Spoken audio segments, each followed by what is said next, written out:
నమస్తే. Welcome to square talks. మనకు బాగా తెలిసిన, మనం బాగా విన్న ఒక పద్యం ఇప్పుడు చదువుకుందాం. తరువాత దాన్ని విశ్లేషించే ప్రయత్నం చేద్దాం. తప్పులెన్నువారు తండోపతండంబు లుర్విజనులకెల్లా నుండు తప్పు. తప్పులెన్నువారు తమ తప్పులెరుగరు విశ్వదాభిరామ వినురవేమ. ఈ పద్యం స్కూల్లో చాలామంది చదువుకునే ఉంటారు.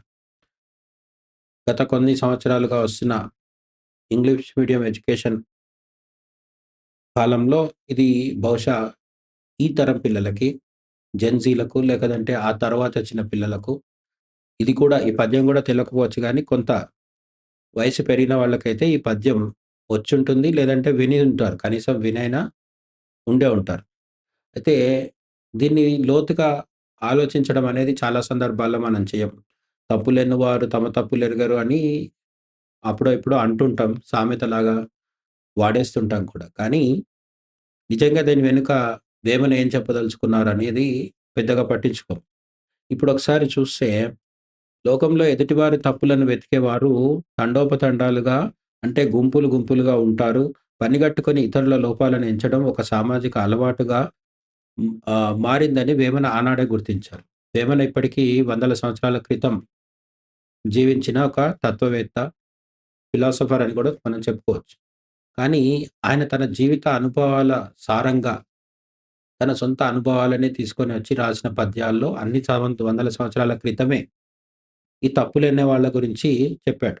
ఈ సోషల్ మీడియా కాలంలో గూడా ట్రోలర్స్ కనిపిస్తుంటారు మనకి.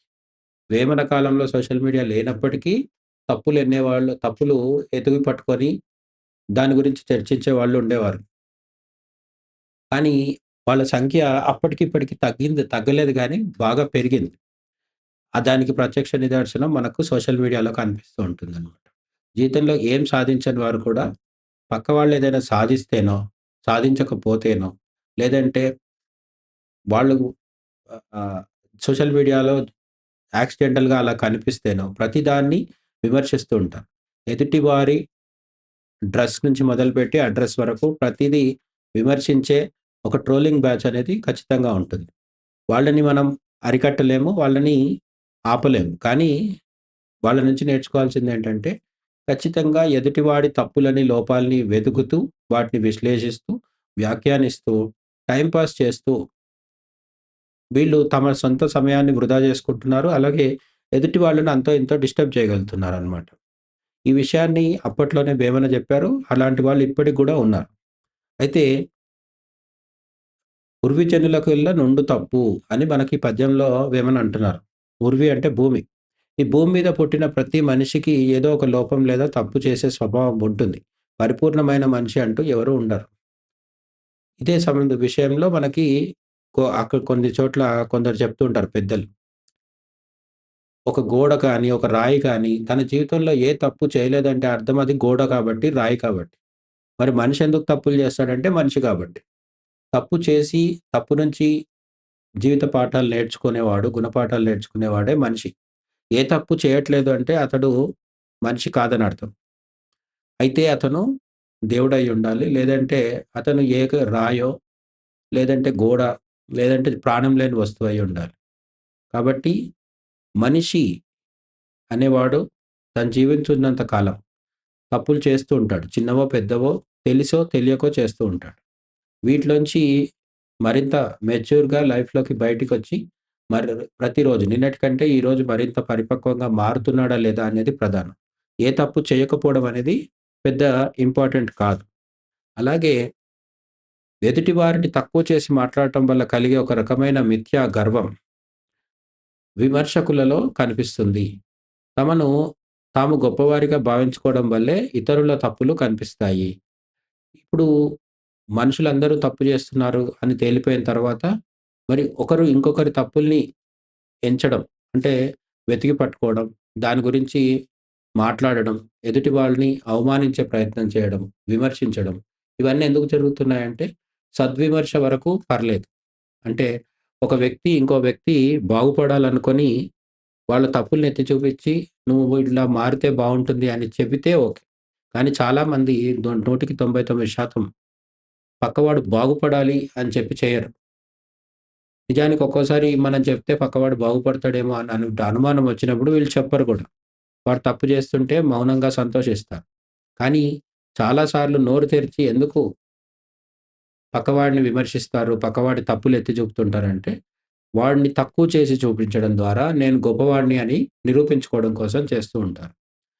ఉదాహరణకి ఒక అంతర్జాతీయ క్రికెట్ మ్యాచ్ జరుగుతుంటే స్టేడియంలో మ్యాచ్ ఆడుతున్న క్రికెటర్ ఎలా ఆడాలో వీడు టీవీ ముందు కూర్చొని చెప్తూ ఉంటాడు. మరి వీడి చేతికి బ్యాట్ ఇచ్చి పంపిస్తే ఆడగలుగుతాడా? అస్సలు ఆడలేడు. ఆ మాత్రం కూడా ఆడలేడు. కానీ అక్కడున్న వాడికి సూచించడం. దేశ ప్రధానమంత్రి మొదలుపెడితే క్రికెటర్ వరకు లేదంటే కిచెన్‌లో వంట చేస్తున్న భార్యకి కూడా హాల్‌లో కూర్చొని సలహాలిచ్చే పరిస్థితి వరకు ప్రతి ఒక్కరికి సలహాలు, సూచనలు ఇస్తూ ఉంటారు. ఎదుటి వాళ్ళ తప్పులు ఎత్తి చెప్తుంటారు. ఆ పని మరి వీళ్ళ భుజాల మీద పెడితే చేయగలుగుతారా అంటే చేయలేరు. చెయ్యకున్నా కూడా ఎదుటివారికి సలహాలు, సూచనలు ఇవ్వడానికి కారణం ఏంటి అంటే మనిషిలో ఉన్న ఇగో. నేను పక్కవాడి కంటే గొప్ప అనే అహంకారంలోంచి ఇటువంటి అవాంఛితమైన, అనవసరపు సలహాలు, సూచనలు పుట్టుకొస్తుంటాయి. దానివల్ల ఎదుటి వాళ్ళకి కొంత మానసిక అశాంతి కలుగుతుంది. అది పక్కన పెడితే ఎవరైతే ఈ అనవసర అన్‌వాంటెడ్ అడ్వైస్‌లు ఇస్తున్నారో వీళ్ళకి జీవితం అంతా టైమ్ వేస్ట్ అవుతూ ఉంటుందన్నమాట. అలాగే మనం చెప్పుకున్నట్టుగా మోడర్న్ కాంటెక్స్ట్‌లో నేటి కాలంలో సోషల్ మీడియాలో ఇతరుల వ్యక్తిగత విషయాలపై కామెంట్స్ చేయడం, ట్రోల్ చేయడం వంటి వాటికి ఈ పద్యం ఒక చక్కని హెచ్చరిక. తమ జీవితాల్లోని లోపాలను వదిలేసి పక్కవారిని విమర్శించే వారికి ఇది ఖచ్చితంగా వర్తిస్తుంది. ఇక్కడ మోడర్న్ టైమ్‌లో సోషల్ మీడియా వచ్చిన తర్వాత పక్కవారిని విమర్శిస్తూ వ్యాసాలు రాసేవాళ్ళు ఉంటారు. పెద్ద వ్యాసాలు రాసేవాళ్ళుంటారు. అలాగే వీడియోలు చేసేవాళ్ళుంటారు. వీళ్ళందరిని కాదని మీమ్స్ చేస్తూ దాంట్ల ద్వారా గూడా పుట్టపోసుకునే వాళ్ళుంటారు. లేదంటే సంతోషాన్ని పొందేవాళ్ళు, సాడిస్టిక్ ఆనందం పొందేవాళ్ళు గూడా ఉంటారు. ఏ చిన్న తప్పు ఎవరి ద్వారా జరిగినా సరే మీమ్స్ బయలుదేరుతూ ఉంటాయి. ఈ మీమ్స్ ద్వారా గూడా క్రియేటివిటీ అని వాళ్ళు అనుకోవచ్చు కానీ, ఎదుటి వాళ్ళని కించపరచడమే మన లక్ష్యమైతే అది క్రియేటివిటీ అనిపించుకోదు. కార్టూన్ వేయడం అనేది ఒక క్రియేటివిటీ. కానీ ఆ కార్టూన్ ద్వారా మన దురుద్దేశాన్ని సమాజం మీద రుద్దుతున్నామంటే అది క్రియేటివిటీ అవ్వదు. కాబట్టి విమర్శ వేరు, సద్విమర్శ వేరు, దుర్విమర్శ వేరు. ఇవన్నిటి మధ్య తేడా తెలుసుకున్నప్పుడు అవసరానికి మించి ఎదుటి వాళ్ళని ట్రోల్ చేయకపోవడం అనేది చాలా ప్రధానమైన విషయం. బట్ ఈ విషయం అర్థం చేసుకోగలిగే వాళ్ళు ప్రస్తుత కాలంలో చాలా తక్కువ మందున్నారు. ఇతరుల తప్పులను లెక్కపెట్టే క్రమంలో మనిషి తన విలువైన సమయాన్ని, శక్తిని వృధా చేసుకుంటాడు. ఆ సమయాన్ని తన అభివృద్ధికి వాడుకుంటే బాగుంటుందని దీని అంతరార్థం. ఇక్కడ ఇంకొక విషయం కూడా ఉంది. మనం ఇప్పటికే చెప్పుకున్నాం. ఎదుటి వాళ్ళని విమర్శిస్తున్నామంటే మన టైం వేస్ట్ అవుతుంది అని. మన టైం వేస్ట్ అవ్వడం వరకు ఓకే. దానికి కూడా సిద్ధపడి నా టైం వేస్ట్ అయినా ఎదుటి వాడిని నేను విమర్శిస్తాననుకున్నా పర్లేదు. కానీ మనం బాగా గమనిస్తే ప్రపంచం ఎవరినైతే విమర్శిస్తుందో ఆ విమర్శించేవాడు ఖచ్చితంగా సక్సెస్ అవుతున్నాడని అర్థం. ఎంత ఎక్కువ మంది మనల్ని విమర్శిస్తే మనం అంత సక్సెస్ అవుతున్నాం అనేది కూడా ఇక్కడ ఒక ప్రధానమైన విషయం. మనల్ని ఎవరు విమర్శించట్లేదంటే బహుశా మనం ఏం చేయట్లేదని గాని, లేదంటే అందరిని మెప్పించడం కోసం ఏదో ఒక చెడు పని చేస్తున్నాం అని చెప్పేసి గుర్తుంచుకోవాలి. ఎవరికైనా ఒక 10 మందికి మంచి జరిగేది చేస్తున్నామంటే ఖచ్చితంగా మనల్ని విమర్శిస్తూ ఉంటారు. అది డొనాల్డ్ ట్రంప్ అవ్వచ్చు, నరేంద్ర మోడీ అవ్వచ్చు, చిరంజీవి అవ్వచ్చు. ఈ సెలబ్రిటీలు గాకుండా మీ చుట్టూ ఉన్న మీ దగ్గర వాళ్ళలో కూడా కావచ్చు. మీ ఇంట్లో ఉన్న వాళ్ళనే ఒకరిని అందరూ కలిసి విమర్శిస్తున్నారంటే ఖచ్చితంగా వాళ్ళేదో గొప్ప పని జేస్తున్నారు.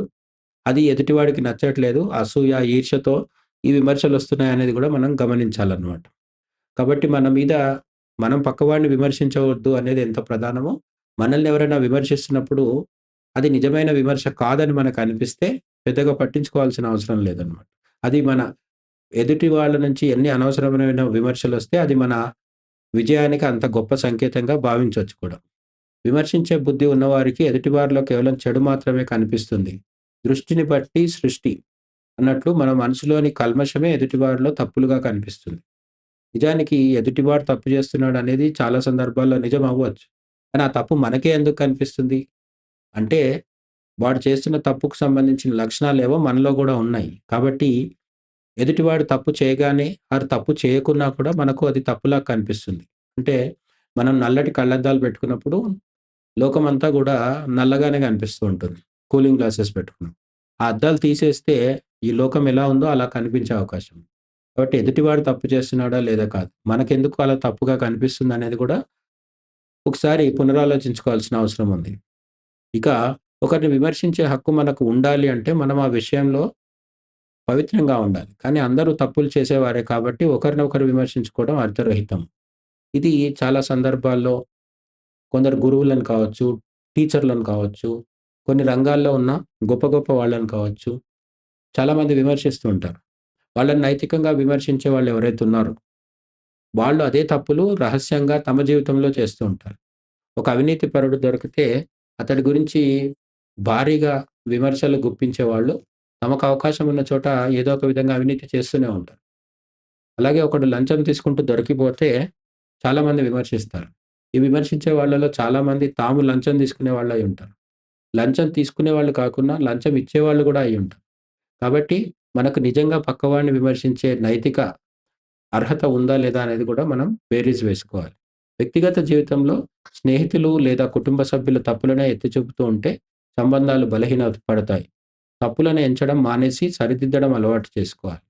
మనకు మరీ దగ్గరగా ఉండే వాళ్ళ తప్పులు గూడా అదే పనిగా మనం ఎత్తి చూపుతూ ఉంటే కొన్ని రోజులకి మనకు మనం నిజంగా మన శ్రేయోభిలాషులైన వాళ్ళు కూడా దూరం అయిపోతే అవకాశం ఉంది. కాబట్టి పక్క వాళ్ళ తప్పులు ఎత్తి చూపడమే మన జీవిత లక్ష్యంగా పెట్టుకోవాల్సిన అవసరం లేదు.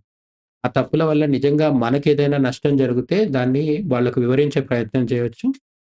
లేదా వాళ్ళని మార్చే ప్రయత్నం చేయొచ్చు.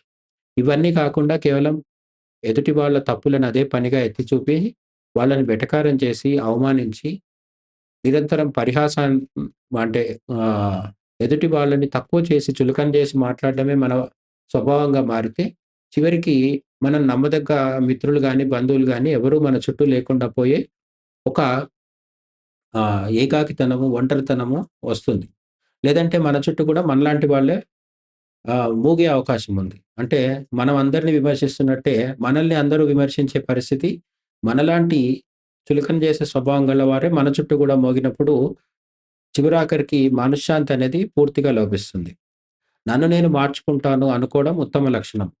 ఈ పద్యం మనల్ని ఇతరుల నుంచి మన వైపు దృష్టి మరల్చుకోమని ప్రోత్సహిస్తుంది. తప్పులు నిజంగా ఉన్నాయి. ఆ తప్పుల్ని మనం ఎత్తి చూపాలి అనుకుంటే ప్రపంచంలో ఉన్న తప్పుల కంటే ముందు మన తప్పులు మనలో ఉన్న తప్పుల్ని, మనం చేసే తప్పుల్ని, మనలో ఉన్న లోపాల్ని గుర్తించి అవి సరిచేసుకుంటే, అది అన్నిటికంటే అత్యుత్తమమైన మార్గం అని వేమన చెప్తున్నారు. ఎందుకంటే, ప్రపంచం అంటే మరేదో కాదు. మనలాంటి అనేక మంది. కాబట్టి ఈ ప్రపంచాన్ని మార్చడం కంలో మొట్టమొదటి అడుగేంటంటే మనం మారడం. మనం మారితే ప్రపంచం మారడం కూడా మొదలవుతుంది. Thank you.